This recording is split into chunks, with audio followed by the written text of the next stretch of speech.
በወር ስንት ገባ አለው።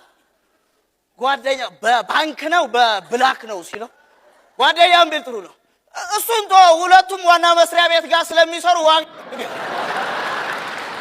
የኢትዮጵያ ገንዘብ የመግዛት አቅሙ ከጊዜ ወደ ጊዜ እየደከመ በመምጣቱ እቃ ለመግዛት ገበያ የወጡ ገበያተኞች እቃውን ትተው ልብ ገዙ። በነገራችን ላይ መርከብ የሚለው ሙዚቃው ሀገራችን የባህር በር ልታገኝ ጫፍ በደረሰችበት ጊዜ በማበርከቱ ምክንያት ቴዲ ልማታዊ አርቲስት መሆኑን አረጋግጧል። ከእናንተ ውስጥ ጀልባ እንኳን ያበረከታል?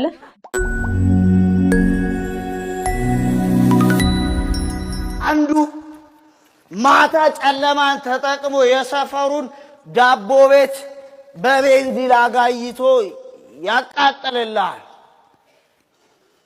ከዛ ጠዋት ቁርሱን ሊበላ ምግብ ቤት ሄዶ ፉል አዘዘ። በማንኪያ ያቀረቡለት ይሁን አዳሜ ማታ በጨለማ የሰራው ጥፋት ጠዋት እጅ ባጅ ይቀርብልሃል። ዳቦ ቤቱን አቃጠልክ አይደል?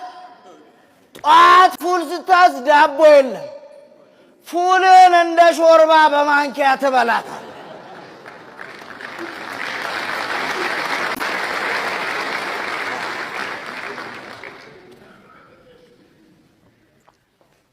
መቼም ደስ ያለኝ የቆዳ መሸጫ ድርጅት ያለው ሰውዬ አሉ የሚወደው ምግብ ጥሬ ስጋ ነው። እሱን ያወቀበት እናቴ ለገበያው ምቹ የሆነውን ቦታ መርጧል። ለሆዱም ለኪሱም እንደነ ሻምበል ማለት ነው። እነ ሻምበል ምግባቸውን በሰፊው የሰፈሩ ነዋሪ ያስበስላሉ። ለኪሳቸው ደግሞ ያንኑ የሰፊው ሕዝብ ነዋሪ ይዘው ለገበያ አቅርበው ያበስሉታል፣ ይጫረቱበታል። አንዱ ጠጅ ቤት ምን አለ ይገርማል። ሻምበል በመንገድ ላይ ሲሄድ ሳር አይረግጥ፣ ሳር በጣም ክብር አለው አለው። ያኛው ጠጪ ምን ቢል ጥሩ ሳውስ አሁን እናንተ ቦክስ ብንገጥም ማንም ያሸንፍ ይመስላል? ብልጽግና። አዎ ልክ ነህ። እሱ እኛ ስንደማ እነሱ ያሸንፋሉ። ለማንኛውም ዘና ስፖርትን መቀጠል ትችላለህ። ተመልሰን እንገናኛለን። አመሰግናለሁ። ጤና ይስጥልኝ የተከበራችሁ ተመልካቾቻችን፣ የሰዓቱ ዘና ስፖርት ተጀምሯል። ከዜናዎቹ ጋር ምን አደረጋለኝ? ለረጅም ዓመታት ያለ ደጋፊ መጫወት የለመደው የኢትዮጵያ ብሔራዊ ቡድን የደጋፊ ድምፅ እንዳይረብሸው ቀጣዩን ጨዋታ የሚያደርገው አብሮት ላይብረሪ ነው። ጸጥ ያለ ሜዳ የለመደው ብሔራዊ ቡድን ኮሽታ ከሰማ ስለሚንኮሻኮሽ ላይብረሪ ውስጥ ተጫውቶ በጥሞና ኳስ ለመቀባበል አቅዷል። ላይብረሪ ውስጥ መጫወት ትልቅ ጥቅም አለው አለው የብሔራዊ ቡድኑ አሰልጣኝ። ጨዋታውን ማንበብ ቢያቅተን እንኳን መጽሐፍ ማንበብ አያቅተንም ብሏል። በኢትዮጵያ ፕሪሚየር ሊግ 0-0 የሚጠናቀቁ ጨዋታዎች ተበራክተዋል። ለከተማችን ሰላም በአንድነት እንቆማለን ያሉት ቡድኖች የሊጉን ሽልማት ትተው የኖቤል ሽልማት እየጠበቁ ነው። 0-0 የሚጠናቀቁ ጨዋታዎች ላይ የጨዋታ ኮከብ ተብሎ የሚመረጥን ተጫዋች የኢትዮጵያ እግር ኳስ ፌዴሬሽን ከሰላም ሚኒስቴር ጋር በመተባበር እርግብ ሊሸልም ነው። በሴቶች እግር ኳስ ውስጥ የተጫዋቾች ቅጥር ላይ የሚሰሩ ደላሎች አይታወቅብንም ብለው የቤት ሰራተኛ አስቀጠሩ። በደላላ የተቀጠሩት ተጫዋቾች አሰልጣኛቸውን እትዬ ያሉ ሲሆን ሰው ፊት ቁምጣ እናረግም በቀሚስ እንጫወታለን ማለታቸው ግራ አጋብቷል። ቴስታ ለመምታት ሻሽ ማሰር አለብን ያሉት እነዚህ ተጫዋቾች ትሬኒንግ ላይ ኳሱን ትተው ወጥ እያንጠባጠቡ ነው። በዚያ አያያዛቸው ከሄዱ ጨዋታ መሃል ላይ እናቴ ታማለች ሰው ፈልጉ ይላሉ። ሰካራም እግር ኳስ ተጫዋቾች እየተበራከቱ በመምጣታቸው የእግር ኳስ ክለቦች ናይት ክለብ ሊሆኑ ነው። ጎል አግብቶ ከሚጨፍረው ክለብ ገብቶ የሚጨፍረው ይበዛል የተባለ ሲሆን ታክል ከሚወርደው ውስኪ የሚያወርደው ስለሚበዛ ቡድኖች ማሊያውን ትተው አልኮል ቢሸጡ በኢኮኖሚ የተንገዳገደ ቡድናቸውን ቀጥ አድርገው ማራመድ ይችላሉ። ተጫዋች የሚለካው ከችሎታው ባለፈ በዲሲፕሊኑ ቢሆንም አንዳንድ ቡድኖች መለኪያቸው መለኪያ ሆኗል። የኢትዮጵያ እግር ኳስ የቫር ዳኝነት ስላልተጀመረ ከቀጣይ ዓመት ጀምሮ ዳኞች መሀል ላይ ያስጀምራሉ። ትምላለህ ትጫወታለህ የተባለው አዲሱ የሊግ ፎርማት እናቱ ትሙት የሚለውን መሐላ ወደ ሜዳ ላይ መጣ ነው። መቼም እናቱ ላይ ለሊጎሬ ብሎ ሊጎራ የሚሰራ ተጫዋች ስለማይኖር እያስማሉ ለማጫወት ታቅዷል። በቅርቡ ወደ ባህር ዳር ስቴዲየም የሚመጡት ቼልሲ እና ባርሴሎና ወደ ሜዳ ገብተው መሀል ላይ ለማመዳሉ ተብሏል። ጠምዬ የዛሬ ዓመት እንደነገሩን ቢሆን ኖሮ እኮ ይሄኔ ሁላችንም ተዛዝለን በዞርን ነበር። እንደነገሩን ቢሆንማ ኢትዮጵያ በቅንፍ ውስጥ ትንሿ ሲንጋፖር በተባለች ነበር። እንዳወሩልን ቢሆን እኮ የባለስልጣን ሚስቶች ሽንኩርት የሚገዙት በቪኤት ሳይሆን እንደኛ በዘንቢል ነበር። የሽንኩርቱን ጉድ ግን ሰሙልን አይደል? በዓሉን እኮ በበግ ፋንታ ሽንኩርት እየጎተትን ነው ዘመድ የጠየቅነው። የምር ግን መንግስት ምን እንደሚሰማን ለማወቅ ለምን አንዳንድ ቀን ከኛ ጋር ራት አይበላም? ያው ጓዳችንን ያየው ነበረ። የኛው ንጉስ አጼ ባካፋ ተራ ሰው መስለው እየዞሩ የህዝቡን የልብ ትርታ ያዳምጡ ነበር አሉ። ነፍስ ይማር ብለን እንቀጥላለን።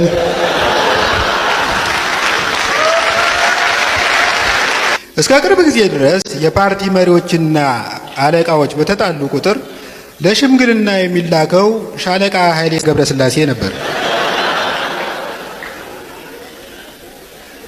ኃይሌ ደግሞ እንደምታውቁት ሲሮጥ ሪከርድ የሚሰብረውን ያህል ሲናገር ደግሞ ቅስም ሊሰብር ይችላል።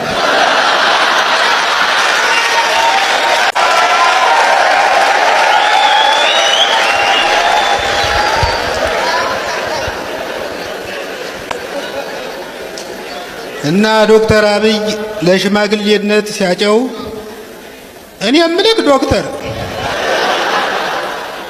የ40 ቀን እድል የሆነው በየደረስኩበት እንደ ሲኖትራክ ተጋጭቼ ከብዙ ሰው ጋር ተቆራርጫለሁ።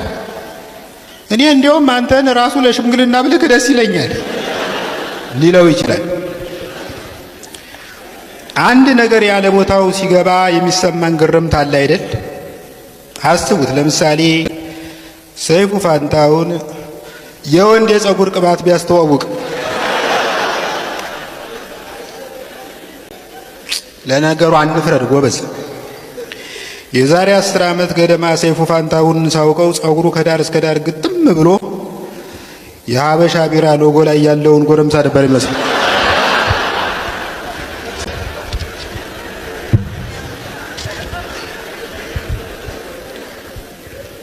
ስለ ግጭትና ስለ እርቅ ከተነሳ ላይቀር እኔ በዚህ ሰሞን ብዙ ነገር እንደሚያስፈራኝ አልደብቃችሁ። ከጥቂት ወራት በፊት ሰላማዊ ሰልፍ ለመበተን የወጣ ፖሊስ ያስፈራኝ ነበር። አሁን ግን በጣም የሚያስቦካኝ ለሰላማዊ ሰልፍ የወጣ ህዝብ ነው። ለነገሩ አጣና ገጀራ እና ጠመንጃ ይዘህ አደባባይ ከወጣ ሰላማዊ ሰልፍ እያደረክ አይደለም።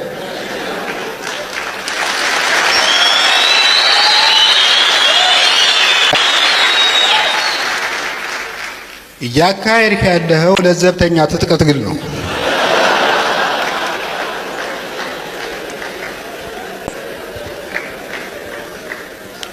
የአጣና ነገር ሲነሳ እኛ የክፍለ ሀገር ልጆች ከአዲስ አበባ ልጆች በበለጠ ከዱላ ጋር ጥብቅ ቁርኝት አለን። እንደውም የአዲስ አበባ ልጅ የሚያውቀው ብቸኛ ዱላ ሰልፊ ስቲክ ነው ይባላል።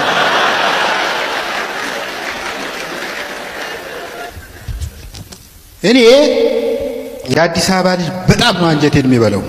የምር የአዲስ አበባ ልጅ እኮ በጣም ካልቸገረው በቀር ማጀራት አይመታም። ከመታም በስሱ የተመችውን ሰብአዊ መብት ባገናዘበ መልክ ነው።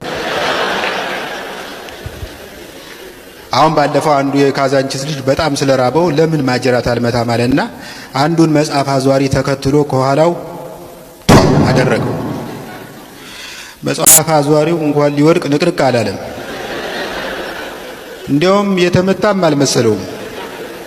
የሆነ ሰው ትከሻውን ቸብ ቸብ አድርጎ ያበረታታው ነው የመሰለው። ከዚያ ዞር ብሎ ወንድሜ ማጅራት መምታት ፈልገሽ ነው?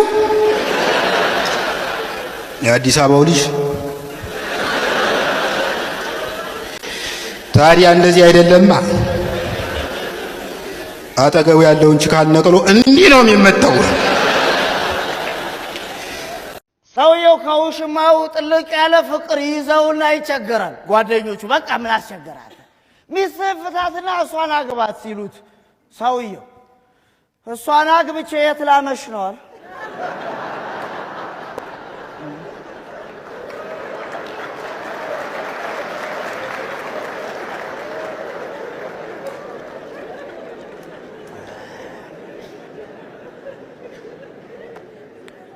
እውነቱን ነው የአገሬ ሰው።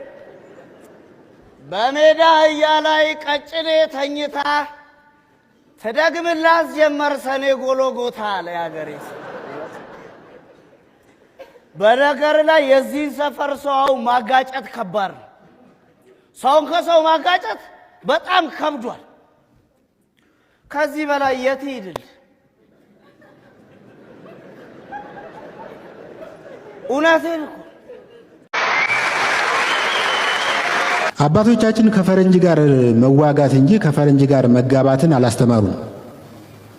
አሜሪካን ሀገር ስኖር ቀን መንገድ ላይ ወክ እያደረጉ የሆነች የፈረንጅ ሴት አገኘሁ። የፈረንጅ ላጤ ሴቶች ውሻ ይዘው ነው ወክ የሚያደርጉ። ከሴትዮዋ ጋር ንግግር ለመጀመር ከፈለግ ከውሻዋ መጀመር አለብህ። ኪዩት ዶግ አልኳት። እንግሊዘኛ ለሚጠጥርባችሁ ውሻ ያምራል ማለት ነው። ውሻውን ብታዩት እኮ እንኳን ሊያምር አሞራ ያራበት የቀብር አስፈጻሚ መኪና ነው የሚመስለው። ፊቱን ስታየው ራሱ ጥገኝነት የመጠየቅ ሐሳብህን ያስቀይራል። ሴንኪው አለችኝ። ስሙ ማን ነው አልኳት። ስሚዝ። ሃይ ስሚዝ አልሁና ወንበስ ብዬ ግንባሩ እንዳበስኩት። ውሻው አጉረመረመና በዛ መከራ ፊቱ ገላመጠኝ። የሆነ ድብቅ አጀንዳ ይዤ እንደመጣው ገብቶታል። ስለ ውሻ ማውራት ጀመሩ። ስለ ውሻ ለማውራት ስለ ውሻ ማጥናትን ይጠይቃል። ፈረንጆች ብዙ አይነት ውሻ ነው ያላቸው። ለምሳሌ በነገራችን ላይ መርከብ የሚለው ሙዚቃው ሀገራችን የባህር በር ልታገኝ ጫፍ በደረሰችበት ጊዜ በማበርከቱ ምክንያት ቴዲ ልማታዊ አርቲስት መሆኑን አረጋግጧል። ከእናንተ ውስጥ ጀልባ እንኳን ያበረከታል? በእውነቱ የመንግስት አካላት ቴዲ በዘፈኖቹ ያን የተናገረው ምናምን አትበሉ። አሃ አልበላሽም ምን አመጣው ምናምን እንዳንባባላ። አሃ አሁን ጀንበር የሚለው ሙዚቃውን አዳምጠህልኛል?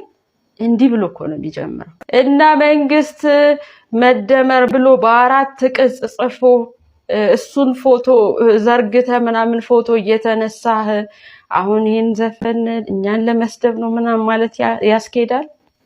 መንግስት እያየህ መጽሐፍህን ፎቶ ይነሱበታል እንጂ አያነቡትም። ጌታዬ ሙዚቃው አልበሙ ከመውጣቱ በፊት እኮ ነው የሚተቹ ሰዎች የነበሩት። በተለይ መካከለኛ የትምህርት ደረጃ ነው ያለኝ ያለው ካሙዙ። በነገራችን ላይ መካከለኛ የትምህርት ደረጃ ምንድነው እያላችሁ ስትወዛገቡ የነበራችሁ ሰዎች አንድ የአደባባይ ምሁር መካከለኛ ደረጃ ማለት አትወዛገቡ ምናምን ብለው ማለት ነው። መካከለኛ የትምህርት ደረጃ ማለት ለብ ያለ ትምህርት ነው ብለዋል። በተለይ በግጥም ውስጥ የቀን ቀን ጭምብል ፈጤ በላጣ ማንበብ ተቸግሬ አይደለም፣ እንደዚህ ነው የሚለው በትክክል። ጦቢያዬ ማለት ሳንቲም ፈለጣ ያልካት ሁለት መስመር በጣም ነው የወደድኳት። በእርግጥ ፈጤ በላጣ ያልካትን አላወቅኳትም። የአለቃ ኪዳነ ወልድ ክፍሌ መዝገበ ቃላትንም ባገላብጥ ላገኘው አልቻልኩም። ምናልባት እሳቸው ካረፉ በኋላ ይሆናል ይሄ ቃል የተቀላቀለው አማርኛ ውስጥ። ሳንቲም ፈለጣ ያልከው ግን ምናልባት ጃፓን የባህል ቡድኑን መርተ ስትሄድ ምናምን ከተከሰተው ነገር ጋር የተያያዘ ይሆን? ብቻ እንዲህ ያለ ወደታች ወርድና በመጨረሻ ላይ ምን ይላል? አሽሽ አጪሶ ሰሪ ከመንቀፍ በቀን ቅን መንገድ ኪኔ ቢሰለፍ ይላል። ጌታዬ ገጣሚ ፖኤቲክ ላይሰንስ እንዳለው እናውቃለን። አዲስ ቃል ፈጥሮ የመጨመር ጨመር ማለት ነው።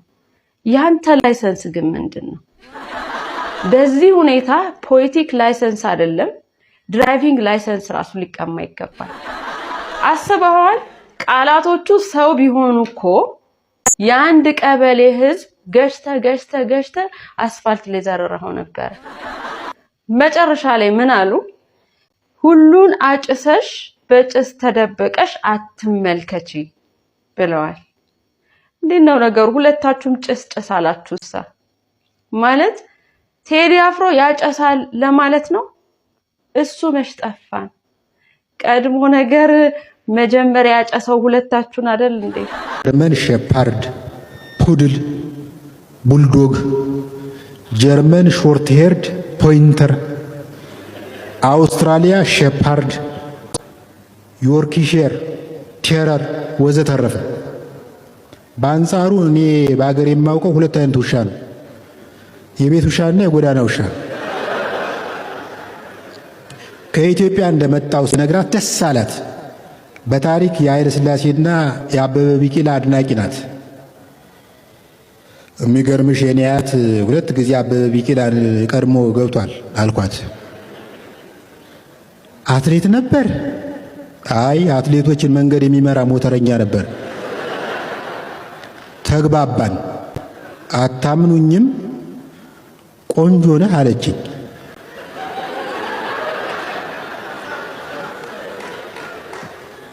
ቆንጆ ነህ ግን ጢምህን አታሳድገው። አጭር ሰው ጺሙን ሲያሳድግ የዕቃ ማጠቢያ ቡርሽ ነው የሚመስለው አለችኝ። አንድ ቀን ቤቷ ወሰደችኝ። ተሳሳምን፣ ከንፈሯን ሳምሁ። ከዛ አንገቷን ወረድ ብዬ ይሄ ቴዲ አፍሮ የፈረመበትን ቦታ ሳምሁ።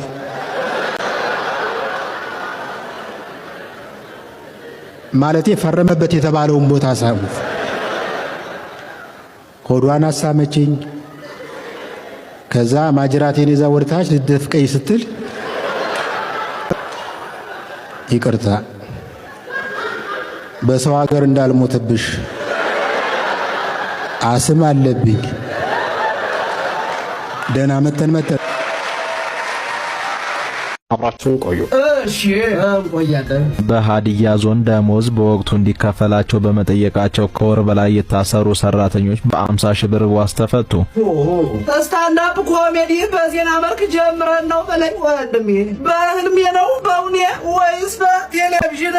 ይህ በእንዲህ እንዳለ ሰው ቢሮው ከዋለ በስራ ሰዓት ቲክቶክ ምናምን ካላለ አለቃው የሻፈደበት ቸከስ ላይ ተፍ ካላለ ኑሮ ደግሞ ትከሻው ላይ ቢሪሪም ባራራ ካለ ደሞዝ ብትጨምሩ ምን ችግር አለ? 50 ሺህ ብሩ ከደሞዛቸው አስቀድሞ ስለተቆረጠባቸው የተቆረጠው ተቆርጦ ከደሞዛቸው አበድሯቸው። ጤና ይስጥልኝ የተከበራችሁ ያልሞታችሁና ያልታገታችሁ ኢትዮጵያውያን እንደምን ሰንብታችኋል? ዘና ዜና ተጀምሯል። ከዜናዎቹ ጋር ምን አለ ያረጋል ነኝ። ተመልሰን መተናል። ኢትዮጵያ ጋዝ አገኘች። ወድቆ መሆን አለበት። ተገኘ የተባለው ጋዝ ተሸጠ እየተባለ ሲሆን ለዓመታት ሲቀጣጠል የነበረው ጥላቻ በጋዝ መደገፉ ለወደፊት እሳት የላሰች ሀገር እየፈጠርን እንደሆነ ትልቅ ማሳያ ነው። ጋዛችን በዓለም ገበያ ተፈላጊ የሆነ ከመጣ ኩሽናዎቻችን ማዲያ የመሆን ዕድል አላቸው። ብዙ ኢትዮጵያውያን ሀገሪቷ ጋዝ በማግኘቷ ቢደሰቱም አብዛኛው የህብረተሰብ ክፍል ማግኘት የሚፈልገው ጋዝ ኦክሲጅን ጋዝ ነው። በማንነት ላይ በሚደርሱ ተደጋጋሚ ጥቃቶች ሳቢያ የሚተነፍስበትም የሚተነፍስለትም ላጣው ማህበረሰብ አየሩን ይዘው ትንፋሽ ቢገዙለት ደስተኛ ነው።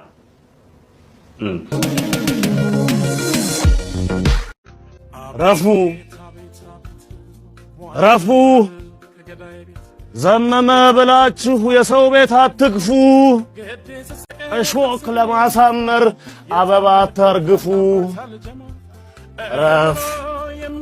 ረፍ ቆም ያለው ለማለት አጥሬን አትደገፍ፣ ለአመዳም ወዘና ገላዬን አትግፈፍ። ረፍ በመስመር ፍካ በድንበርህ ለምልም፣ በየአልጋህ ደር በየእንቅልፍህ አልም። ማን እንደሰለፈኝ ማን እንደሰበረኝ ጥያቄ አጣሁ እንጂ መልስማ ነበረኝ።